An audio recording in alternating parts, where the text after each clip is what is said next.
A Spokane man exposed to chlorine gas last week at Pacific Steel and Recycling has died, and he has been identified as 44-year-old Edward Dumas. That leak happened on Wednesday when a container carrying the gas ruptured, sickening 8 employees. The other hospitalized men have been released. The Washington Department of Labor and Industries now investigating the cause of the spill and where this highly regulated hazardous materials came from. KXLY4's Jeff Humphrey joins us now live at Pacific Steel. Workers there frustrated, Jeff, that they didn't recognize this tank was a danger. And Nadine, that is because it is Pacific's policy not to accept anything that's under pressure. You can see this blue tank right there, how it was opened up at the valve area before it was allowed to enter the waste stream. Now the search is underway for who recycled a tank of chlorine gas and if they knew what was inside.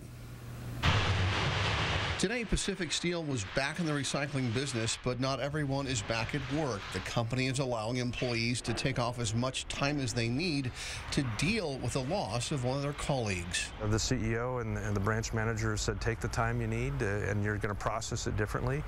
And they are, and that's why, we've brought in grief counselors, chaplains, a variety of people to help these folks cope with it. Pacific staff is also frustrated the chlorine tank was taken in to be recycled. The company's policy is to not accept any container that's still under pressure. They would not accept anything that's got a chemical in it, knowingly. So obviously there's, it got in that waste stream somehow. We just don't know how at this point. No one knew the tank might be a hazard until a crusher ripped it open on Wednesday. The rust and design of the cylinder suggests it may be more than 50 years old. The tank itself looks kind of like a large water heater. It was completely different in shape and size than I thought it was. When I first heard it described to me, I thought it was shaped more like a muffler and was a lot smaller. This is what today's chlorine gas tanks look like. They are clearly marked, and the city of Spokane uses them to disinfect our drinking water when it's pumped out of the aquifer.